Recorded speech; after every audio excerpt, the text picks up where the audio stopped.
It's time for the 41st annual Pinball Expo right here in Schaumburg, Illinois. When I joined the staff, I kept hearing about all the great games of the last golden age of pinball in the 1990s, but instead was tasked researching years of pinball prices. Now it's time to get even, because I'm checking out all the games you, the community, has brought to beat Wolffy on his Gen Xer's golden age of pinball games. Okay, according to the schedule, I've been assigned editor for these parts, so good luck with that. Hang around with us. We'll show you some of those, as long as some of the games that my generation has brought to his generation.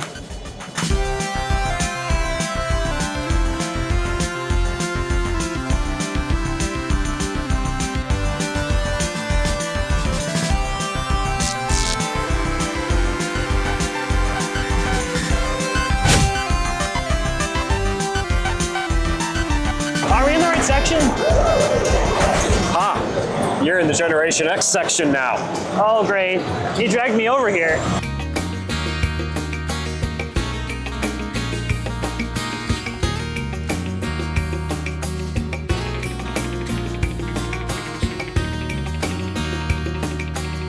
Well, as a car guy myself, me and you, we like cars. As a car guy myself, me and... I know he likes cars. I'm a little bit more into it. Oh, what are we standing in front of here? We are standing in front of Bally Corvette. Which, again, this is from the Generation X. This is the golden age of pinball. I think this is right near the last golden age of pinball right here. I think you just need to play it. Let's do that, shall we? I actually do like the artwork, the cabinet artwork, the shades of purple. There's no indication that purple is one of my favorite colors. And then my love of Florida, they have these really awesome gold palm trees on the back box. So it's like the game itself, perfect. And the whole back glass is just a throwback. It's like Mecum Auto Auctions when you go look at like the muscle. I won't. That's. You will, you won't? What? I will. I will say that is exactly the vibes I'm getting here. Okay. My first impression of the game, I saw it from a distance. Now that I'm up close and I'm seeing the art of the different generations that they have on this game, I really love it. It's got the crazy ramp combinations. I love games that do that. The engine is supposed to be a ball lock. I like the speed of this game. I mean, when you want to talk about Corvettes, the thing that comes to your mind is fast. This game is fast, especially when you start getting shots going, and the second or the third flipper that's up by the left, if you can get that onto the skid pad, once you start getting around the skid pad, it shoots it back around towards that flipper again. You hit that again. You hit it twice, it brings you down to the left flip or the right flipper really quickly. Shooting sounds like a lot of praise for one of these like Gen X golden age of pinball machines. Listen, as young as I am, I can appreciate this game, really. This is fun to play. I can play this for hours trying to get further and further and further. Not to mention the flags, the cross flags dragway idea of moving toy cars, you know, above where you're very cool. Steve Ritchie somehow is known as making fast games. But if you want Steve Ritchie fast, I think there's a no fear here.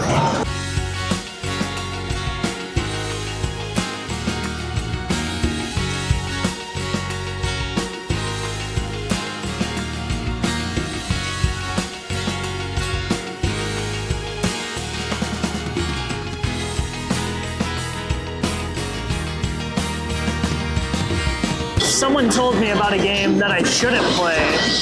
Oh, who would that be? But what if I check What's it out? the game? Barry O's Barbecue Challenge. Oh, that game. It is made by American Pinball. It is. Looks interesting. Okay, it's supposed to be about fast cars and grilled meat, which I don't know how those two go together, but I love barbecue food, I love my steaks, I love my fast cars. I'm gonna leave that set up for you. Okay. You play it. All right, so now that you're done with Barrio's Meat Barbecue Challenge. That opinion about like, was that person right? Yeah. Yeah, he was right about the theming. It's kind of off in a way. There's not much about meat and cars that just kind of hits you. It's just like there. How's the Fast and Furious play? I don't know.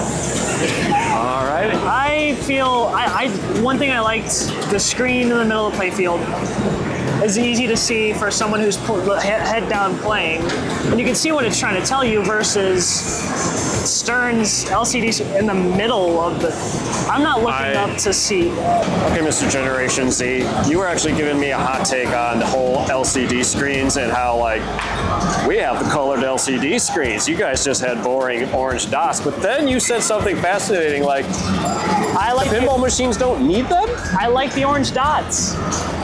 Get rid of the LCDs. Not get rid of, but just make up your own scores. All the new games don't need them. You really don't. And I had just talked to someone, and they were talking about how they don't want to see games such as Star Wars and Jaws. They just don't want to see movie clips.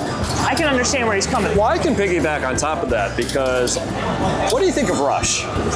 Rush, I played it, loved it. Are you a fan of the music? I loved playing it, loved hearing the music. Okay, so where do you stand on Foo Fighters? Foo Fighters, I liked it. The animations were, from what I'm told, when you're playing the game on the screen, animations are a lot better than You were told that by me, come on. Yeah. But I haven't, I wasn't playing and looking at the LCD screen. The music, it was okay. With Rush, you could choose what music you play as you play. I love that, and the one that I played had a sub in it, so it sounded amazing. Yeah. You make it very hard for me to play Mata Hari when you're like just like. I'm shaking the ground while playing Rush. I'm standing back and I'm watching. It's like Rush. I actually like what they did with the whole concept. I kind of like the theming on the playfield. And I definitely love the bonus countdown. It's based on space. It's like totally awesome. But when you're actually playing the game, you're just seeing clips from like the concert. It's just the guys up on the screen. So it's like one of those phone it in kind of things. Foo Fighters though, if you're playing and I'm standing back watching, I am gawking at that LCD screen. The animations on it, it's just, whoa. Metallica. I will get honest. I did not like the Metallica that I played. I played the Stern Pro version of Metallica. Okay, Mr. Z, first of all, where do you stand on Metallica? The band? The band? The band. I'm not a the fan. people in the band. Where do you stand on Lars? Oh God, Lars. But the band itself, it's a good band. I can listen to a few of their songs. Not as much as Rush. The thing about Metallica is that the songs, they're predictable. Rush had some deep cuts that you can play, but songs that I don't know, but are very deep cuts. You can play your Tom Sawyer, you can play your Fly By Night, but Metallica, it plays, Fuel, it plays, One, it plays songs that are just, they're hits. I don't want to play Metallica the hits, I want to play Metallica. I want to hear different songs. Being able to choose your song is insane, and I really love that. Here's the song in the Metallica game. I probably missed out on that, but again, I only had a few moments on it before another lady came in and played it right after me. Yes, Raph, get off my Metallica game. Yeah.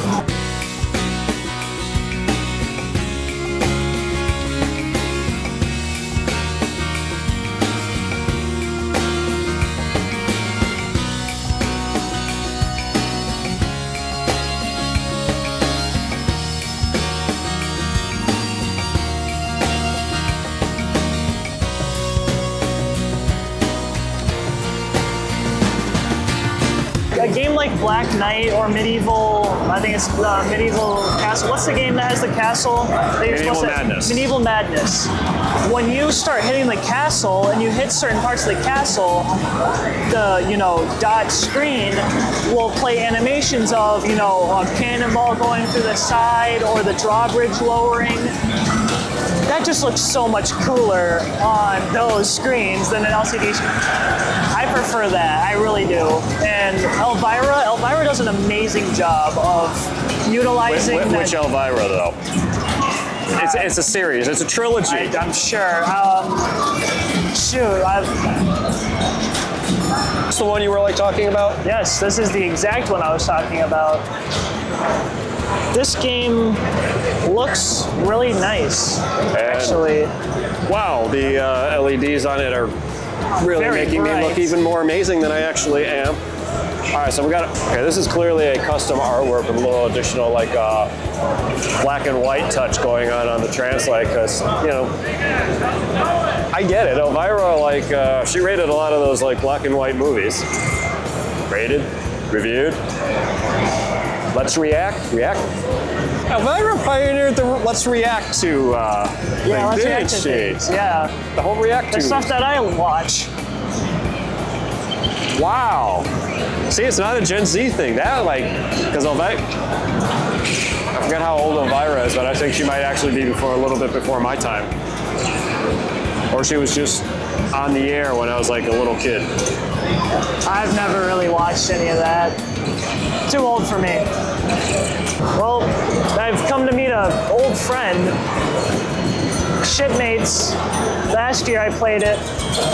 A lot older game. Very cool, but it shocked me. Not in any It knew form. how you were trash talking it. Yeah, it literally shocked me. I felt it in my fingers. Well, you should play it again. Let's see if it electrocutes you. Okay, if you say so. I forgot you have to push a plunger in to start this. Wait, hold on. Hold on, give me a second. There we go.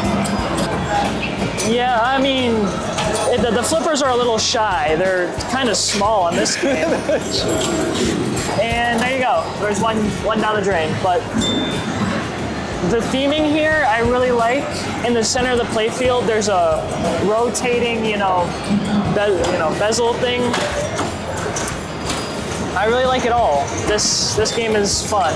And when it's not shocking the hell out of your hands. I so wish it would. Hey, there's also no LCD screen. No, absolutely nothing. And it's not themed on Star Wars. No. And you like it. What? How dare I?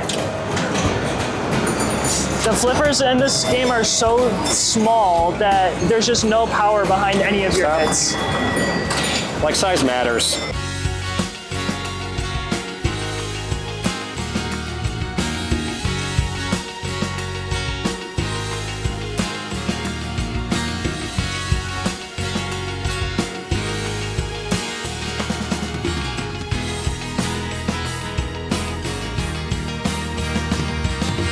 Okay, Steve Ritchie is known for like some speed and actually has done some things. You jumped on that 14 Tomcat, mister. That's coming back to like that whole like Generation X thing. What can I say?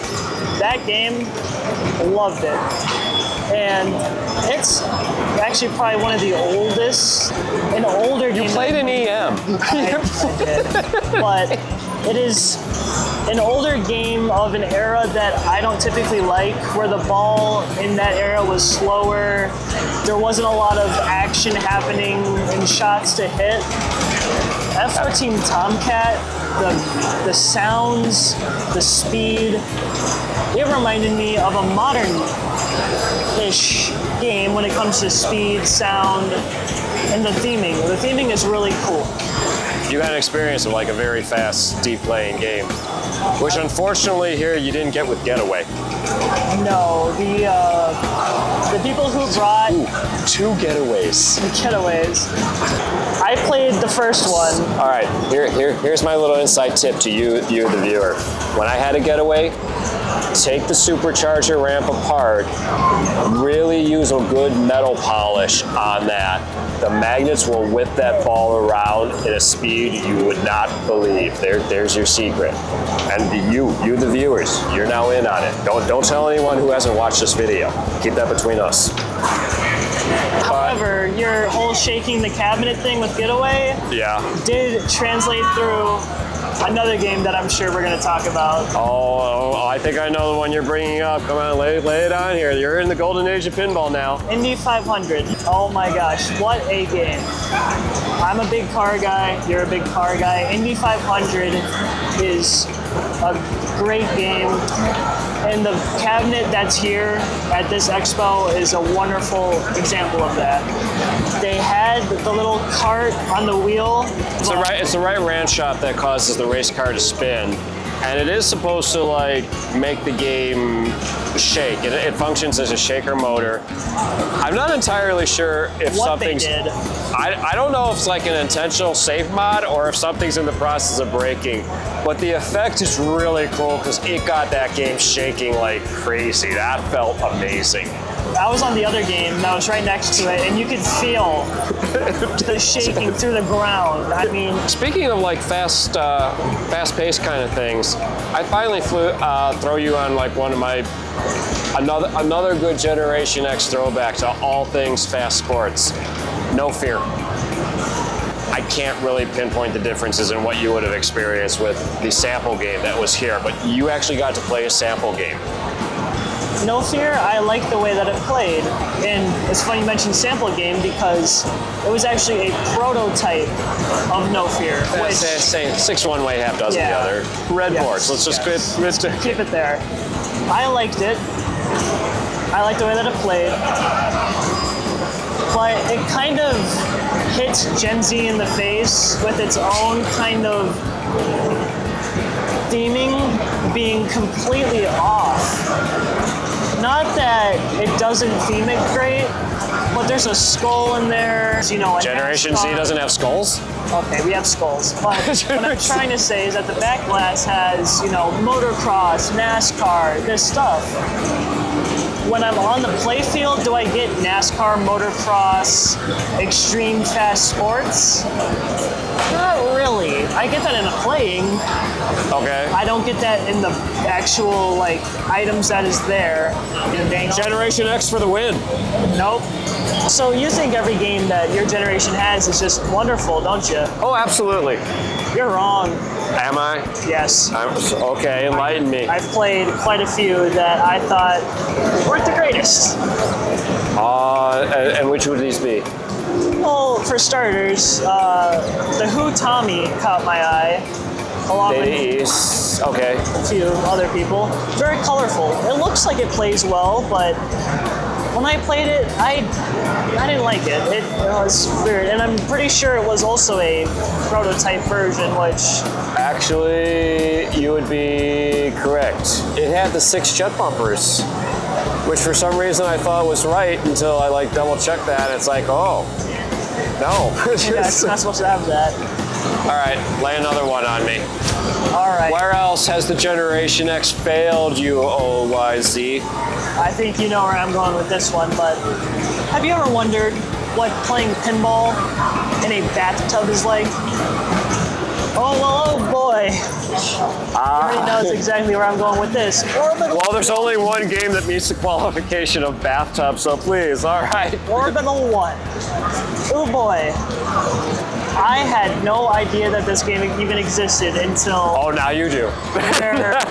we're in a, you know, there's a big line, and he points out, hey, go check out Orbital 1. And I don't think that's exactly how I phrased. Go check out the game that killed Stern Electronics. He did say that. And there was a person playing it, and I'm watching the ball, and I swear, it's in a bathtub, and I'm like, what is this game? It is the pinball machine that properly produces video game physics. I had to play it myself just to figure out how weird it was. First of all, not being able to see your ball when there's a plunger there and there's a light and stuff, that's kind of weird. Okay, there is a Stargazer here, and there's a Sea Witch here. you need to like move on to one of those and just realize that they were taking a stab at the dark with Orbiter 1. So Stern, well, okay, this is towards the end of Stern Electronics run, but a lot of the praise to their pinball machines is they tried different things. I don't blame them for that. Yeah, well, you just did with Orbiter 1. Well, I'll blame them for that and the fact that they threw the whole kitchen sink as well as the door. Yeah, they threw it. Okay, they were a little too ambitious. What other games are like not sitting right with you? I think I got one more up my, sleeve. I did. What is it with music-themed games back in your generation, getting the licenses, getting the, music artists, and just not being music-related? I won't say it's not music-related. Okay, well, where are we going here with this, like, non-related music-themed game that has no music? Well, I wouldn't say it doesn't have any music, but it's the lack of the music of the IP. AC/DC. Oh, we're picking on Steve Ritchie again. Sweet. That is a big band that you could totally make into a great game. God, I want to find Steve Ritchie now and go, he hates you. He's never gonna watch this, but I love you because you do cool stuff. But what is it with the one over Jackson and over, will make Steve watch this. over and over again, that da-na-na-na-na-na, da-na-na-na-na-na, da-na-na. It gets repetitive. Can't you change the song? Exactly. Oh, speaking of changing songs, there are games that do that, but guess whose generation they're in? Can't change the song on AC/DC? I don't believe so. I will say when you hit the bell, you get the dong, and that's about it. But I don't think you can change the song. Please make that sound effect again. Dong. It's just the Hell's Bells, thing. And if you hit the bell and it would have hit the dong, and then it starts the and it starts. If it would have started the song, I would have loved that. But no, it just kind of does, and then it goes like that. It's so repetitive.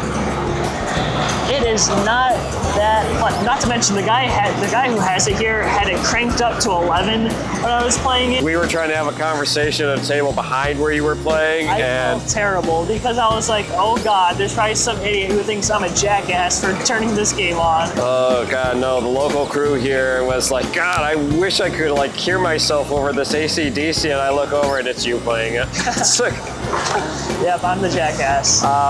Okay, so I don't know if AC/DC technically falls in my generation thing if we look at the last golden age of pinball, but it is in that interesting era of Stern right before they like hit their stride. It's like, we're gonna try something, and they were in a very big music kick for a while. The one you need to find is actually Kiss. Not the Bally Kiss, that's like behind us here somewhere. Stern made a Kiss, which actually is a good playing game. But I definitely do enjoy that one way more than I like AC/DC. I will give you my opinion when I can. Sweet, I'll hold you to that one. All right, first, thank you so much to everyone who took the time to actually bring some of their games here to share with us, the community at Pinball Expo. You guys go above and beyond. I've done it. I know how much work is involved there. And thank you to you, the viewers, for sticking around and watching this video. Now, let me know down in the comments if Generation X still truly owns this piece of American nostalgia called pinball, or is Generation Z really like starting to mark their turf with what? Okay, I know the studio is really trying to dig into this whole werewolf theming, but you? Until I see you in the next video, I am Wolffy. Out to you.